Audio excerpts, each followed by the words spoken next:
Avant de commencer, quand même, je vais faire une petite introduction pour dire, vu qu'il y a quelques affaires extrasportives qui apparaissent, forcément, je vous rappelle que le cadre de cette conférence, c'est le match de Nice, et que le club s'est exprimé sur ces situations extrasportives, et je n'ai rien de plus à ajouter. Mais comme vous êtes des passionnés de ballon, ce qui vous intéresse, c'est pas trop l'extrasportif, mais le sportif, et le football, et le match de Nice, qui va être un beau match. Ouais. Philippe, on est évidemment obligé quand même de ne pas passer outre. Obligé rien. À part si quelqu'un vous met un pistolet sur la tempe, où là on se dit bon, on est quand même un peu obligé, mais personne ne peut obliger. Mais j'ai peur qu'on tourne en rond. Je ferai aucun commentaire. Tout a été déjà commenté par le club. L'essentiel pour nous, c'est de bien se préparer pour le match de Nice. J'imagine que vous auriez aimé passer une fin de saison un peu plus apaisée quand même. Écoutez, je pense que c'est quand même, sur quelques cas, une tempête dans un verre d'eau. On est plutôt dans une situation très sereine au sein du groupe pro, avec une saison qui, quand même, une belle saison, peut-être même historique pour le club. On a une fin de saison excitante parce qu'on peut jouer sans pression avec des gros matchs. Gros match, c'est Nice à Nice, c'est le dernier match Auxerre à domicile devant notre public, c'est Monaco à Monaco, donc on est plutôt enthousiasme à jouer cette fin de saison de manière libérée et puis j'espère surtout performante. Pour ceux qui sont à l'entraînement, justement, c'est quoi l'état d'esprit quand même de ce groupe alors qu'il reste quand même 3 journées à disputer? Envie de jouer au foot parce que je pense que on pense à tous nos copains, moi, mes collègues qui se retrouvent à jouer avec une énorme pression sur la fin de match. Je l'ai connu aussi par le passé avec d'autres clubs et on sait que c'est extrêmement stressant, usant.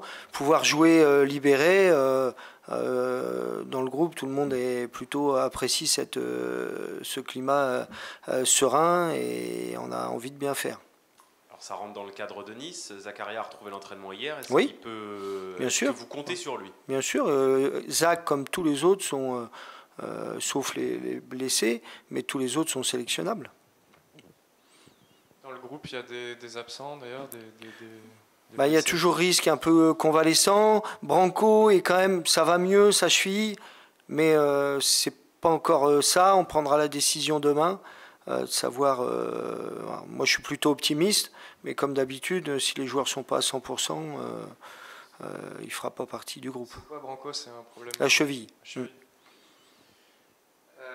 Ce match, vous l'abordez en étant maintenu depuis dimanche dernier. Ça vous enlève une pression sur cette fin de saison et quels sont les objectifs du coup, que vous fixez sur ces 3 dernières rencontres?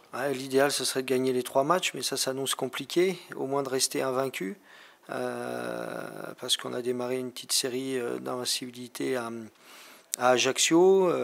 Donc voilà, si on pouvait finir les 5 derniers matchs invaincus, puis surtout finir le plus haut possible. Alors on voit que les places, certaines ne sont pas accessibles, et puis toutes les places accessibles, ça va être notre objectif. L'objectif, c'est de dire, voilà, après la coupe, c'est pas fini, on veut montrer que c'est une belle saison, et ça peut se faire que si on finit bien.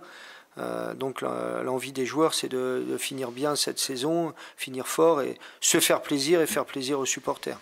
Est-ce qu'il vous faut mieux faire que ces dernières semaines pour je trouve qu'on a gagné en rigueur défensive. Je crois qu'on a pris qu'un seul but sur les 3-4 derniers matchs. Ce qui nous manque, et pourtant c'est un peu notre qualité, c'est la finition, c'est marquer des buts, parce qu'on est quand même sur plusieurs matchs sans marquer de but. Alors on a les occasions, on a beaucoup d'opportunités. Il faut être persévérant, il faut être plus précis certainement dans la dernière passe, dans le dernier geste. En tous les cas, il faut qu'on retrouve notre étincelle offensive. On prépare bien les actions, mais il y a ce dernier petit détail qui fait la différence dans la surface adverse. Un mot sur Nice aussi, c'est une équipe qui a beaucoup gagné avant d'avoir un petit coup d'arrêt. C'est quoi votre regard sur cette équipe? Oui, c'est un peu cyclique, les équipes. Nice, forcément, c'est un gros budget, c'est un gros effectif. Avec d'énormes qualités. Quand on voit, vous regardez juste le banc de touche de Nice pour montrer la qualité de cet effectif. Et puis après, il y a des cycles. Là, ils sont sur un cycle un peu moins bien. On va essayer d'en profiter, mais ils vont être peut-être revanchards aussi suite à leur dernière défaite. Il ne faut pas oublier que le match d'avant, ils ont quand même gagné Rennes chez eux. Coach, vous n'avez pas trop parlé de vous. Il y a des distinctions individuelles quand même, et vous êtes nommé parmi les 5 potentiels meilleurs entraîneurs de Ligue 1, que ce que ça vous a fait en apprenant ça? C'est toujours un honneur, une fierté, parce que c'est un vote réalisé par nos pairs, par nos entraîneurs. Et c'est vraiment ce qui a de la valeur pour nos yeux. Donc je suis extrêmement flatté, même si je trouve que c'est réducteur que 5, mais on devait voter que 3 non. Et puis forcément, on a aussi une pensée, parce que pour tous ceux qui n'ont pas pu finir la saison, il y a eu 13 entraîneurs de Ligue 1, donc c'est énorme. Et forcément, on est nommé, on est flatté, mais on pense aussi à ceux qui ont eu moins de chance. Ça veut dire aussi que votre travail est reconnu, ça doit faire du bien à l'ego et à... Oui, alors faut se méfier de l'ego, hein, mais c'est mieux que les critiques positives que les critiques négatives. C'est vrai qu'on a plutôt tendance, et grâce à vous, de temps en temps, à avoir des critiques négatives. C'est un métier qui ça fait partie du jeu, mais c'est sûr qu'on est flatté, mais on est conscient aussi que voilà, c'est des joueurs, c'est un staff, c'est aussi plutôt toute une équipe derrière. Enfin, moi, je vois mon métier comme ça, et pas un entraîneur ou un gourou qui aurait la baguette magique. Il faut l'adhésion d'un groupe aussi. Ouais, ça a toujours fonctionné, l'ambiance avec tout votre vestiaire. Ouais, faut reconnaître que je suis gâté depuis 2 ans, parce qu'on a un groupe travailleur, réceptif, avec une bonne mentalité, et vraiment tous les jours venir à l'entraînement, entraîner ce groupe-là, c'est un plaisir. C'est pas facile, bien vu, des fois on a des problèmes extra-sportifs, sportifs,